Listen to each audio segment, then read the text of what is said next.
Hey everyone, what's going on? Eli here from Deep Discounts Club. Today I'm bringing you a look at this ceiling fan. This fan has reversible blades, so you can either use the black blades or you can use this nice brown wood looking blades. I'm personally going to be using the black ones. As you can see, this is how it comes. So you've got these arms you got to screw onto the blades. All the hardware is included. You've got the motor right here. You've got the receiver here for the remote control. You got the remote control, a little bracket to put this remote control on the wall with the hardware, of course. You've got a little guide for how to use the remote control. Pretty basic controls on there. You've got the arm that'll connect the fan to the ceiling. You've also got a little bit of a balancing kit in case it's unbalanced for some reason. You got these weights here, and this thing tells you how to do that. You've got the LED light itself, and then you've got this canopy, and you've got some other basic pieces. And then you've got this user guide. There's about 17 pages, but lots of them are safety parts pages. So overall, this is like the meat of it, and it shouldn't be too difficult to go ahead and put this thing together. Since I want the black side to be showing, I'm gonna go ahead and put this arm underneath, and then I'm gonna put a gasket underneath each screw, like so. Next, we're gonna go ahead and attach the fan blades to the motor. So you wanna take 2 screws out that are about the distance of these holes apart. Take those out, and then they have little lock washers on them.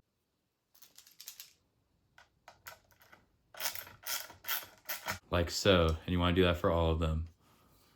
Next, we're gonna go ahead and twist this cover off the LED part. And then we're gonna remove these 3 screws here. And we're gonna go ahead and put this light strip through there like that.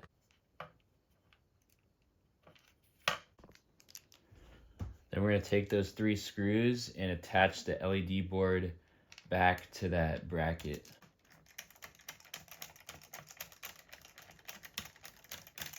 Next, we're gonna take the down rod. I'm using the shorter one.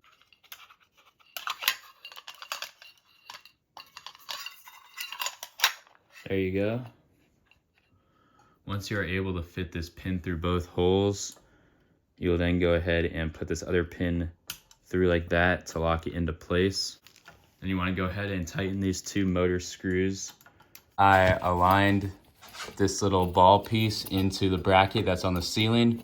I've now connected the white line from the receiver box to the white line of the fan, the blue line from the receiver box to the blue line of the fan. This 3-colored wire I connected to the receiver. So I have connected the black wire from the receiver box to the black wire in the ceiling, the white wire from the receiver box to the white wire in the ceiling, and then I've connected the ground wire.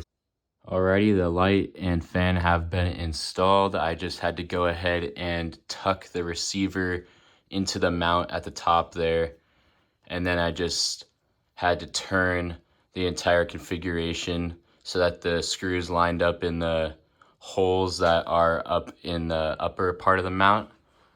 So this is it overall, and the remote control is super responsive.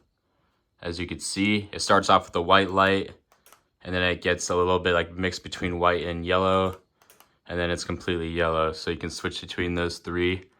You've got an all off button here to turn everything off. And then let's go ahead and put like the fan up to speed 6.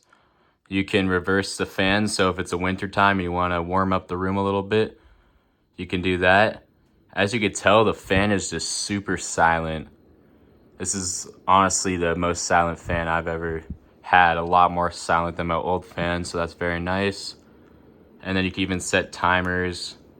You can also turn on sound, so every time you push something, it creates a sound. But I just prefer having that off. So overall, this thing is great, super modern, and I highly recommend it. Thanks for watching.